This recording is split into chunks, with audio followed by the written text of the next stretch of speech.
Assalamualaikum warahmatullahi wabarakatuh. Selamat pagi Bapak-Bapak, Ibu-Ibu. Apa kabar? Kurang keras nih kayak. Apa kabar? Terima kasih sudah mengundang saya hari ini. Ini merupakan suatu kehormatan bisa berdiri di depan berbagai macam kepala sekolah penggerak dan juga pengawas-pengawas penggerak dan juga asosiasi-asosiasi dari pengawas dan kepala sekolah. Saya ingin berbicara singkat saja dan setelah itu ingin masuk kepada sesi yang lebih seru, yaitu tanya jawab. Gimana, setuju?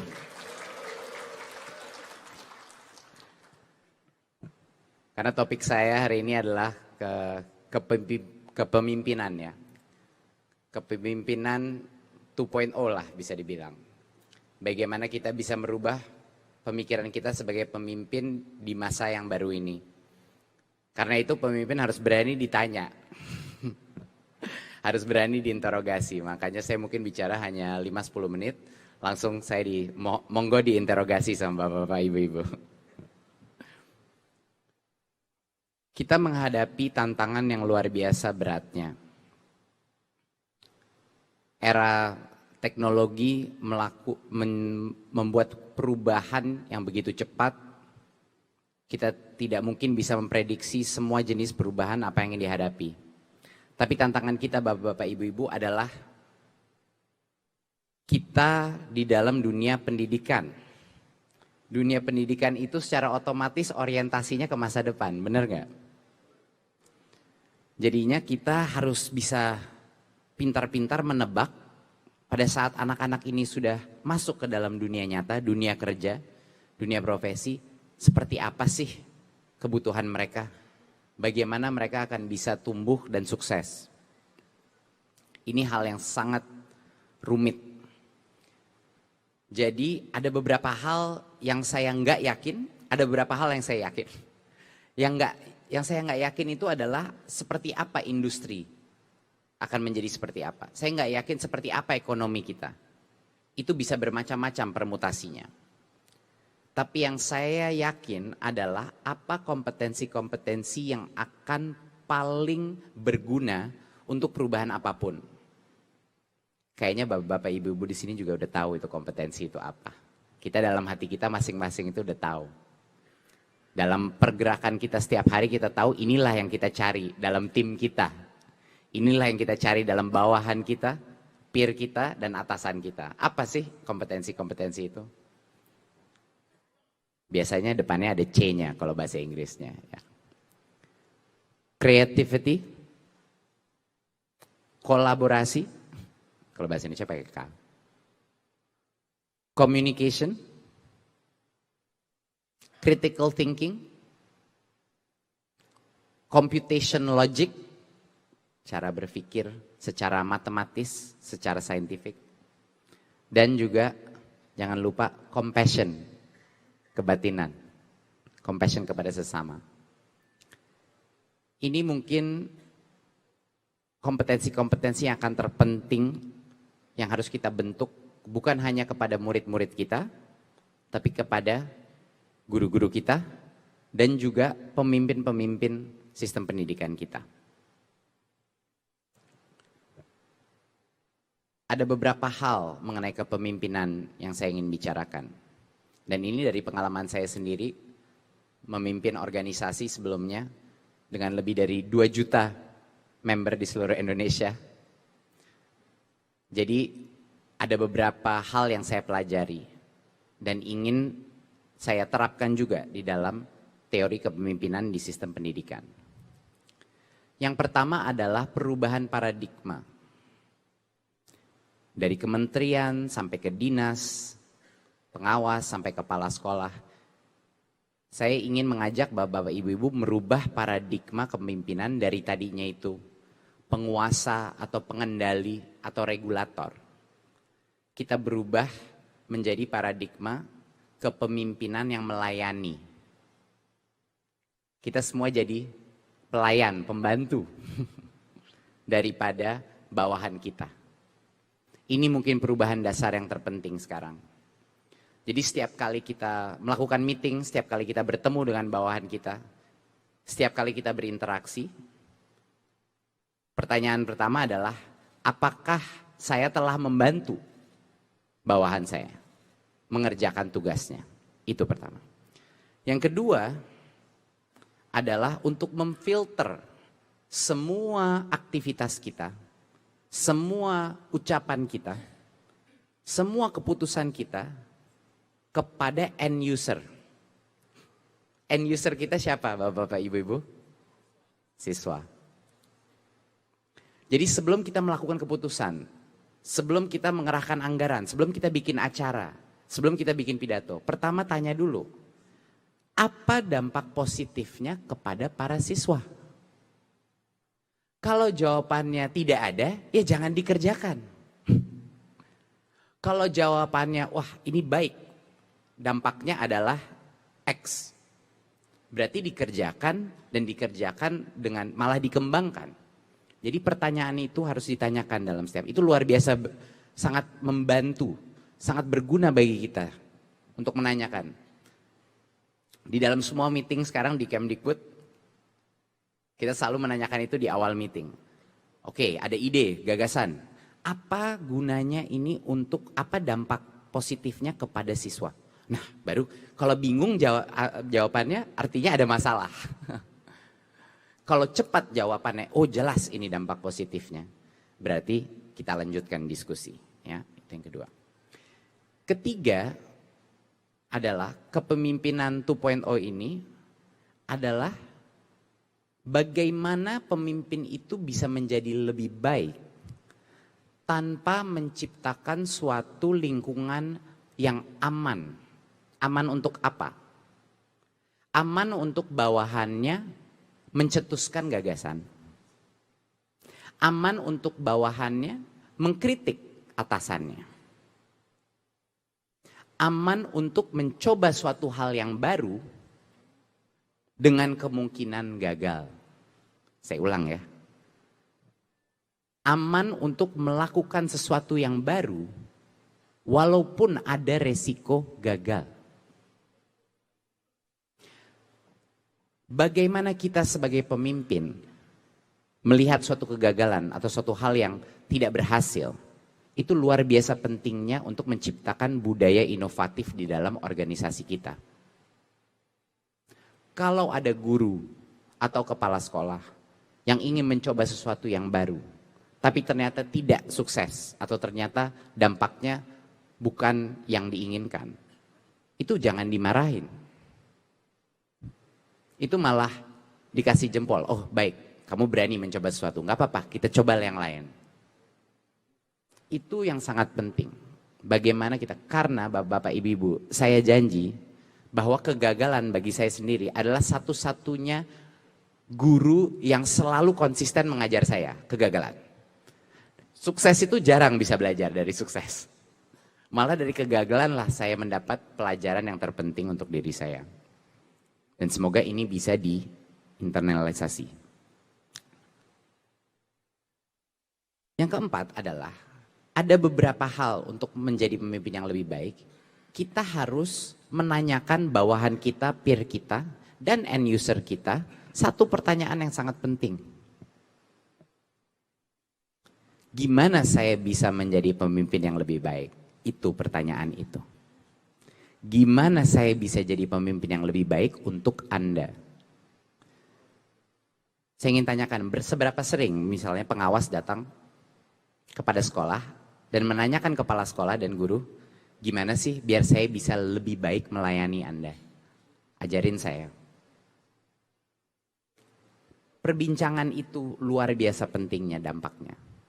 Karena itu memberikan suatu sinyal kepada seluruh instansi sistem pendidikan bahwa tugas saya melayani dan saya ingin lebih baik untuk Anda, bukan hanya mengawasi saja. Makanya terus terang Bapak Ibu mohon maaf, saya nggak terlalu ngefans sama kata itu pengawas. Nggak suka sama implikasinya, mohon maaf. Karena sebenarnya kalau pengawas itu sinyal yang diberikan adalah ya memang harus diawasi kepala sekolah dan guru. Kenapa harus diawasi? Mungkin karena kita tidak memberikan kepercayaan. Jadi mohon sedikit diubah paradigmanya. Dari yang tadinya cuma mengawas saja, malah melayani. Nah, poin kelima adalah bagaimana kita bisa menciptakan kondisi di dalam kelas di mana pembelajaran itu terjadi. Saya tahu memang aturan-aturan dan regulasi dan birokrasi itu sangat rumit. Semua ada checklistnya, semua ada aturan mainnya. Saya mengerti itu. Tapi kita jangan sampai lupa bahwa apa yang berdampak kepada pembelajaran siswa itu hanya terjadi di satu ruang. Bukan di ruang meeting, bukan di kantor dinas, bukan di Kementerian Pendidikan dan Kebudayaan, bukan di kantor Pemda, tapi di dalam kelas. Di dalam kelas. Apapun yang kita lakukan, kalau kita tidak masuk ke dalam kelas dan melihat apa yang sedang terjadi di dalam kelas, kita tidak akan mungkin tahu apa kualitas pembelajaran yang terjadi. Ini relevan untuk guru, relevan untuk kepala sekolah, dan relevan untuk pengawas. Bahwa sebenarnya kalau kita ingin mengetahui dan memberikan input-input untuk perbaikan pembelajaran, aktivitas itu harus dilakukan di dalam kelas. Guru harus saling menonton guru yang lain di dalam kelas dan memberikan input. Kepala sekolah harus sering-sering jalan ke dalam kelas, duduk, observasi, dan memberikan input-input. Siapa tahu belajar juga teknik-teknik baru. Pengawas pun diharapkan juga bisa duduk di dalam kelas dan mengobservasi. Jangan cuma 5 menit, 10 menit lalu ganti-ganti kelas. Lebih baik di satu kelas tapi 1 jam. Agar benar-benar bisa merasakan apa yang dialami siswa-siswa itu. Ya. Poin terakhir saya adalah dari konsep peningkatan kapasitas. Bukan hanya di Kementerian Pendidikan dan Kebudayaan, tapi di berbagai macam kementerian dan instansi pemerintahan, pelatihan yang sekarang dilakukan itu kebanyakan kumpul-kumpul di dalam satu ruangan, lalu ada paparan, mungkin ada sesi tanya jawab sebentar, setelah itu pulang balik ke hotel. Tapi bagi sistem pendidikan kita, bagi guru, bagi kepala sekolah dan pengawas, yang saya dengar dari teman-teman dari semua daerah, hal yang terpenting adalah antara guru, antara kepala sekolah, antara pengawas untuk berkumpul-kumpul dan bercerita mengenai pengalamannya, bertukar pikiran, berdebat, dan menggali informasi dari sesama pelaku pendidik. Inilah yang terpenting, kolaborasi. Bagaimana caranya guru menjadi lebih baik? Saya yakin 100% kalau di dalam suatu sekolah, semua guru itu saling duduk di kelasnya masing-masing. Jadi ada guru yang selalu mendatangi, mengobservasi, lalu gantian, giliran. Lalu mereka berbicara. Ini akan terjadi perubahan yang masif. Karena pembelajaran dengan cara feedback, pembelajaran dengan cara observasi adalah cara tercepat untuk meningkatkan kompetensi pedagogi daripada guru dan kompetensi kepemimpinan para kepala sekolah. Poin terakhir saya adalah untuk menekankan bahwa organisasi yang namanya sekolah itu tidak ada bedanya sama organisasi-organisasi lain.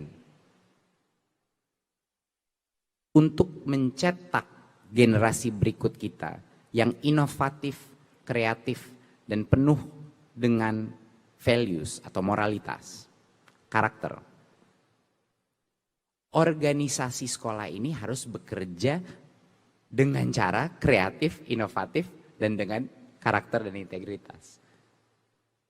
Kalau orang dewasanya tidak bekerja sama dengan cara-cara itu, tidak menghayati, nggak mungkin murid-muridnya bisa meningkatkan kemampuan itu. Artinya yang tadinya semua guru itu hanya bekerja di kelasnya masing-masing.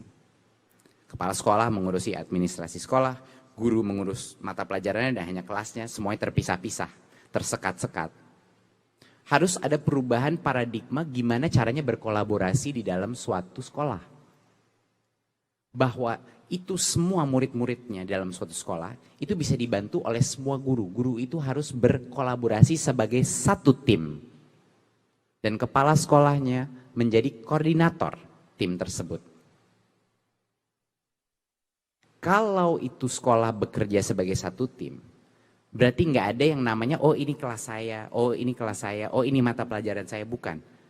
Para guru itu akan berkumpul, mengeroyok masalah-masalah yang dihadapi berbagai macam anak di dalam sekolahnya. Dan juga keputusan-keputusan yang diambil sekolah itu bisa dilakukan dengan cara musyawarah.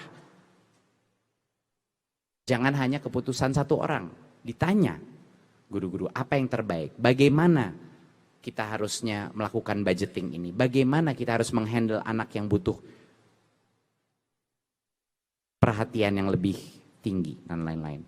Bekerja sebagai tim, dan nggak mungkin bisa bekerja sebagai tim kalau guru-guru tidak ngumpul dan menyisihkan waktu untuk memikirkan secara strategis gimana ya kita jadi unit, jadi tim yang lebih baik.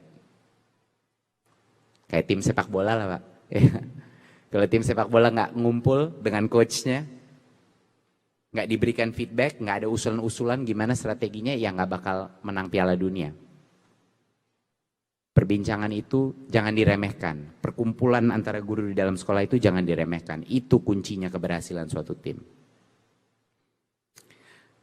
Saya mengajak berbagai macam ini dengan keyakinan bahwa reformasi pendidikan ini harus menjadi suatu pergerakan. Pergerakan dari atas dan pergerakan dari bawah. Baru dah di tengah kita akan bertemu untuk melakukan perubahan yang benar-benar permanen. Jangan cuma untuk beberapa tahun ke depan aja. PR saya banyak sekali.